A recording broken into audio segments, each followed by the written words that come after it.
Coming up, Lionel Messi and Argentina are now the world champions in football as the Qatar 2022 World Cup closes with Argentina's victory over France. The two sides had to go to penalty kicks to settle the result in one of the most exciting World Cup finals in history. Fans in Buenos Aires show their excitement. North Korea launched 2 medium-range ballistic missiles into the East Sea on Sunday.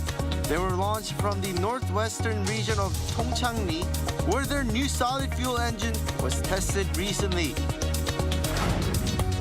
Plus, President Yoon will be receiving policy briefings for next year starting this week. In line are 18 government ministries and other agencies, sessions in which ordinary citizens will also take part. Good morning. Welcome to New Day at Arirang. We begin as Argentina stands victorious after a thrilling World Cup 2022 final against France. Nothing could separate the sides after 120 minutes, with the game finishing in a 3-3 draw, but Argentina won the following penalty shootout. It's Argentina's first World Cup title in 36 years, and football legend Lionel Messi finally got to lift the famous trophy in his last match on the World Cup stage. Our Kim Hyun-sin leads us off this morning. Argentina takes home the World Cup glory after a nail-biting final match against France. Fans go wild after the emotional roller coaster topped with a finale that'll go down in history.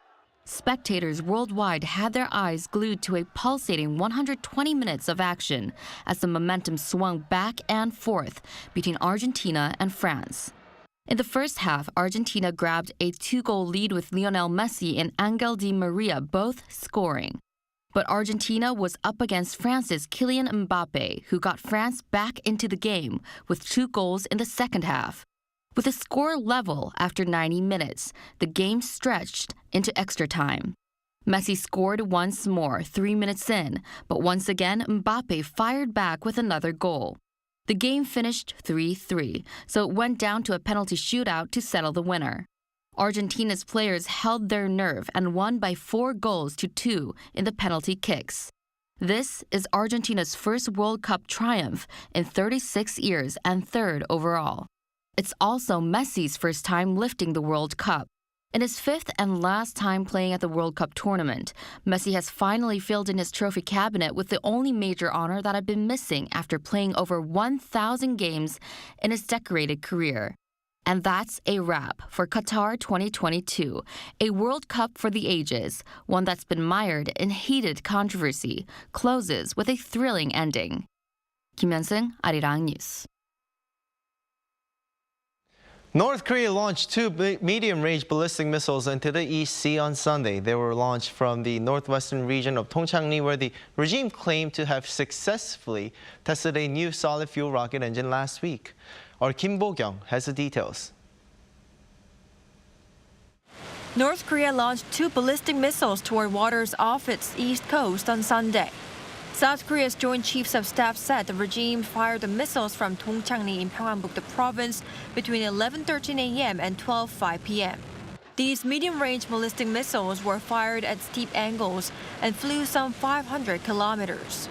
The South Korean military said it's strengthening its monitoring and surveillance activities and maintaining full readiness posture in cooperation with the United States. North Korea's ballistic missile launches are major provocations that hinder peace and stability, not only on the Korean peninsula but also in the international community. We strongly condemn these launches as clear violations of UN Security Council resolutions and demand that they immediately stop. Tongchang-ri is the region where North Korea claimed last Thursday to have successfully tested a new solid-fuel rocket engine as part of a new type of strategic weapon system.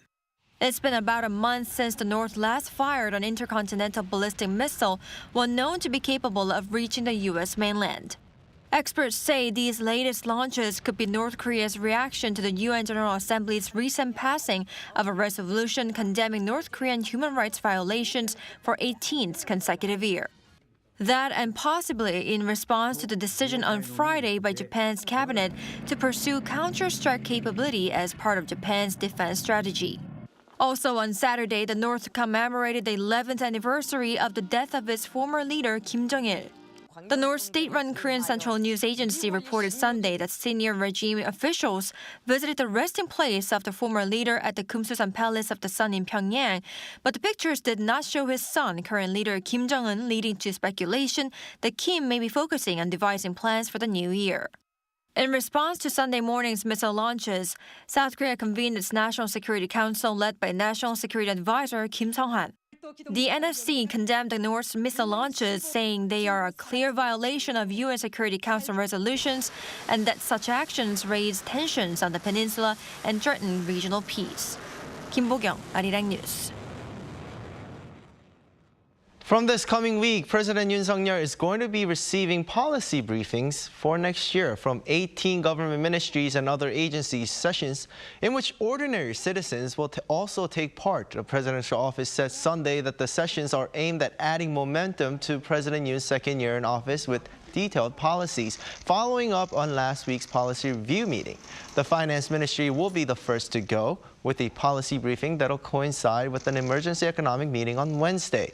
They plan on to brief the president on next year's key economic policy directions. Among the key points will be the Yoon administration's 3 reform plans for labor, education, and the national pension system. South Korea is getting lots of tourists again now that the restrictions on the pandemic are all but gone. And so in view of trends that have been growing in the intervening years, businesses are trying out new things. A notable one is the availability of Korean cuisine suitable for vegan diets. And that experience starts on the flight here. Our Yoon has this story. This group of tourists are experiencing temple food. The healthy and vegan meal gets a big thumbs up. More overseas travel agencies are including temple food as a part of their tour packages for South Korea, featuring a vegan meal. So I have had some Korean vegan food already, and it was kind of like masterpiece the way things were prepared.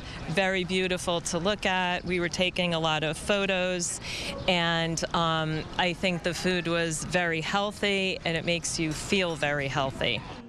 In collaboration with foreign travel agencies, the Korea Tourism Organization plans to launch a Korean vegan tour package by the end of this year. As the COVID-19 pandemic becomes an endemic, airlines are looking forward to the revival as they revamp their in-flight services. One airline is completely changing out its wine lineup and expanding its meal menu to include more choices of Korean food like acorn jelly, braised mackerel, and spicy pork wrapped in lettuce. As interest in Korean food and culture grows around the world, we hope to introduce a variety of Korean meals in flight. Asiana Airlines, in collaboration with a craft brewery, plans to carry an Asiana lager in flight, as well as reorganize its in-flight meals in December. The tourism and airline industries are moving quickly towards recovery in response to a boost in foreign tourists.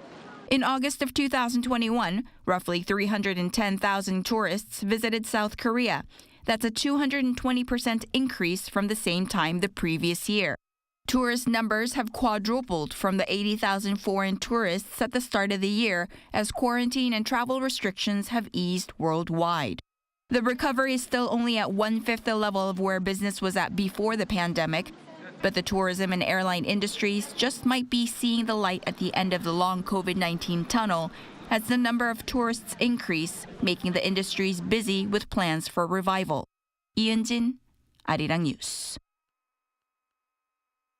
With UNESCO having decided last month to add the Korean cold noodle dish Pyongyang Raengmyon to its list of the world's intangible cultural heritage, North Korea, where the recipe has its origins, is touting the dish as a proud part of its heritage to be shown to the world. The North Korean state-run newspaper Nodong Sinmun said in a report on Sunday that the reason Pyongyang Raengmyon has become well known is because all its elements are unique. Naengmyon is a cold noodle dish using beef broth enjoyed in both South and North Korea and described by UNESCO as an important part of the community life in the North. The listing of the Pyongyang variety brings the total number of North Korean entries on the list of intangible cultural heritage to 4, along with a North Korean version of the traditional folk song Arirang, the North Korean kimchi making tradition, and 씨름 wrestling. The National Museum of Korean Contemporary History has refocused its exhibitions to focus more on the establishment of the Republic of Korea and the decades that followed as the country developed economically and politically.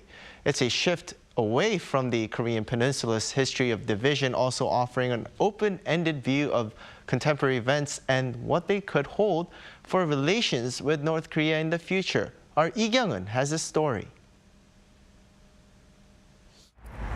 One of the most wired nations in the world, the fourth largest economy in Asia, and a major global soft power.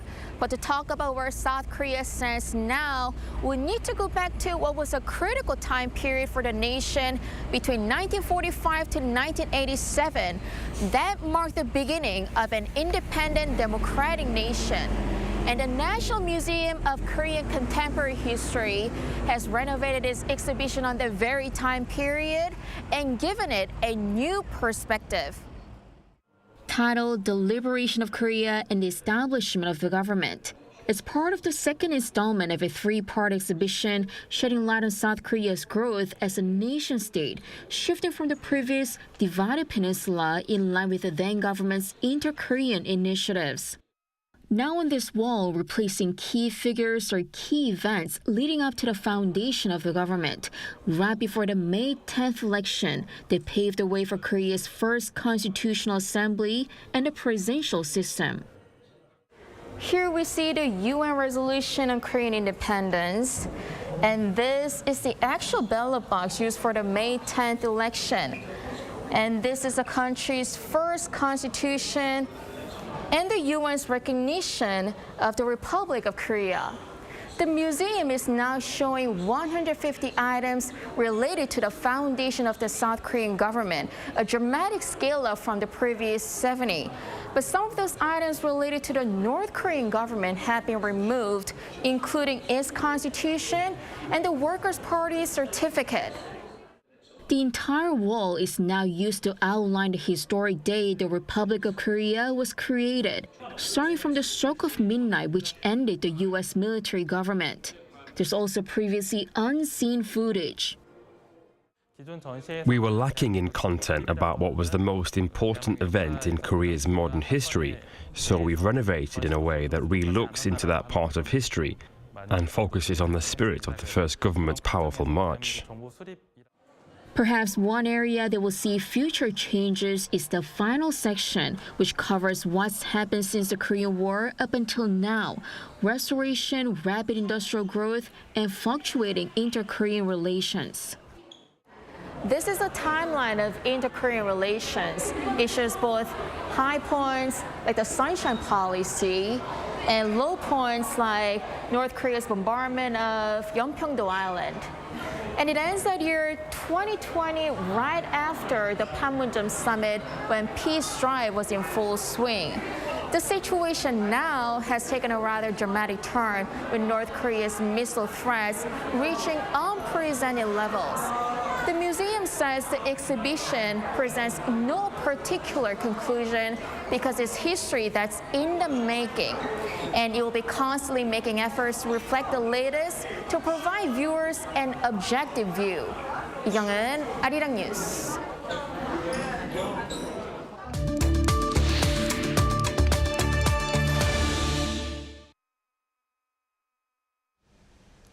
The International Atomic Energy Agency's head, Rafael Grossi, visited South Korea last week. This was the first visit in 5 years by an IAEA chief. It comes amid North Korea's recent missile activities and just as Japan is about to start releasing contaminated nuclear water from its Fukushima power plant. So how do experts rate the discussions? We have Kim Young-jun, professor at National Security College at the Korea National Defense University, with us this morning. Good morning, Professor. Good morning. Now, the IAEA chief says it's open to talks with North Korea. Will North Korea ever accept such talks? What would Pyongyang gain from opening up discussion with the IAEA?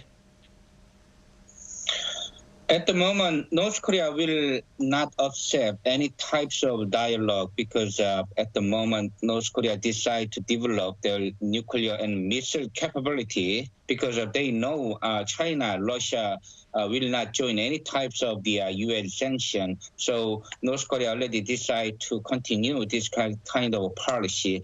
And at the same time, IAEA is not a party of a dialogue itself, because it is not a country, it's an international organization. So it will support this type of dialogue, but IAEA itself is not a party of the dialogue. Right. Now, the IAEA chief also guaranteed that the release of nuclear contaminated water from Fukushima power plant would be monitored closely. Is this a reliable stance? Can South Korea trust the words of this international organization? Fukushima issue is a very sensitive issue for especially South Korean people itself. So IAEA is, as an international organization, will do its job and responsibility naturally. But at the same time, South Korean government have to take care, look at this issue with more carefully with Japan by increasing ROK-Japan relation. At the same time, ROK-Japan need to create a nuclear safety dialogue in preventing this kind of tragedy. So this is a very sensitive issue, and IAEA will their job. But at the same time, South Korean government will need to take a look very carefully. Right. I mean, we can't just depend on the international agency and have them take care of this. And South Korea will need to have its own capacity towards making sure nothing negative comes from the release of contaminated water. Now, South Korea is also working on its export capability for nuclear power plants. How important is it to work with the IAEA for South Korea to be recognized as a powerhouse for nuclear power plants? Yeah, South Korea is one of the most successful countries who export the nuclear power plant to foreign countries, including UAE. So IAEA will support South Korea nuclear power plant export. At the same time, South Korea is a very good example in supporting non-proliferation regime and peaceful use of the atomic nuclear power. So IAEA is definitely will support South Korea, and South Korea is one of the most great example to export the nuclear power plant, at the same time keeping the non-proliferation regime by using a peaceful use of nuclear power. That's right. I mean, we saw in recent times more deals are being closed with South Korea's nuclear power plant technology. Thank you so much for joining us this morning, and I hope you have a great day, Professor. Thank you very much for having me.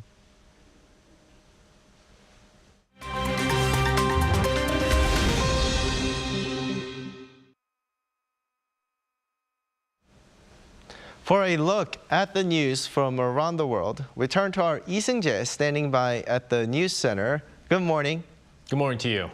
Well, let's start off in Iraq, where a number of police officers have been killed in a deadly gun and bomb attack. That's right, Doyen. Devastating news out of Iraq on Sunday, where at least 9 police officers were killed near the oil-rich city of Kirkuk, about 290 kilometers from the capital, Baghdad. Now, officials say a bomb struck a police convoy with 2 other police officers seriously wounded in the blast. Now, the Islamic State has claimed responsibility for the attack as they used roadside bombs to target the police force patrolling the area. Now, the blast was also followed by a direct attack with small arms. One of the assailants has been killed while others are on the run. Despite the defeat of the Islamic State militant group in 2017, attacks such as these have been continuing in Iraq. Now, the body of an Irish soldier killed on an UN peacekeeping patrol in Lebanon was repatriated on Sunday. Sean Rooney was shot and killed last Wednesday after a hostile crowd surrounded his armored vehicle. He was 24 years old. Another trooper, Shane Kearney, was seriously injured and underwent surgery for head injuries. A solemn UN ceremony was held to honor the fallen soldier in Beirut Airport prior to his departure. 3 investigations are underway to determine what happened, conducted by the UN, the Irish Defense Forces, and the Lebanese government. Record snowfall slammed Russia's capital on Sunday, with dozens of flights in Moscow delayed or canceled. According to local media, nearly 40 centimeters of snow fell on Sunday, the most on a single day in mid-December since 1989. Moscow authorities said 120,000 workers and 12,000 units of special equipment have been dispatched to help clear the snow. Pavements in some parts of the capital were left completely covered in snow as equipment was directed towards clearing roads to ease the heavily congested traffic. And finally, on a more festive note, hundreds of Santas ran through the streets of Caracas on Sunday as part of Santa Corre, an annual 10K fun run. Wearing iconic Santa hats and red T-shirts, the runners took part in what's long been considered one of the most anticipated Christmas events in the Venezuelan capital. This year's event marks the 6th edition of the Santa Fun Run and features both a 10-kilometer course and a much more casual 3-kilometer walk course. Now, the event is anything but competitive, with many participants running at their own pace while also encouraging each other during the race.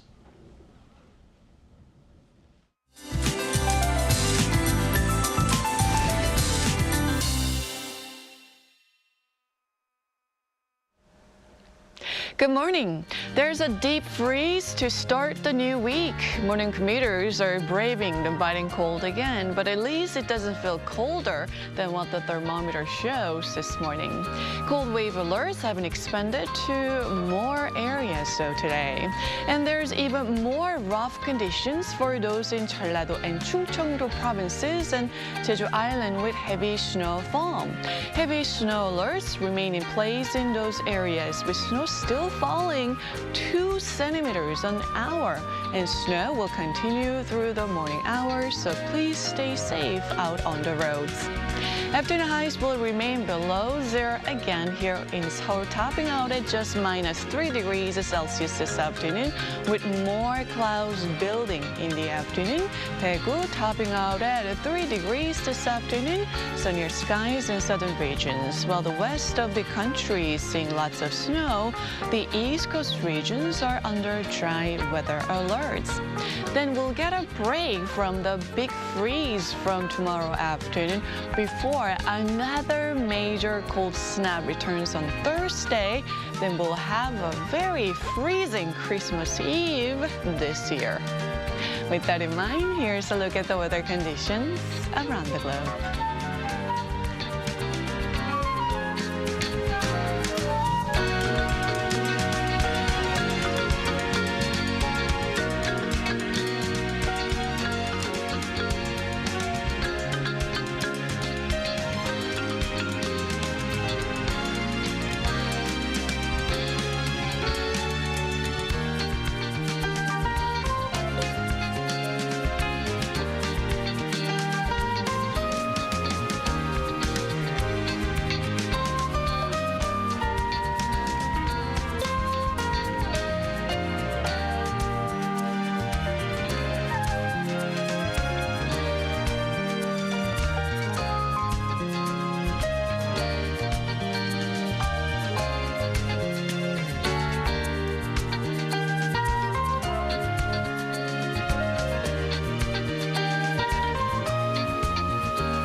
And that wraps up today's New Day at Arirang. We'll be back tomorrow for Tuesday's edition at the same time.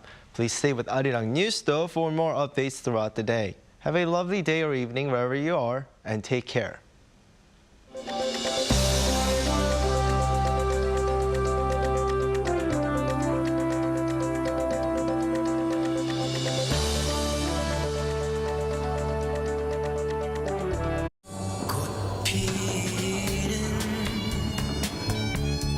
백서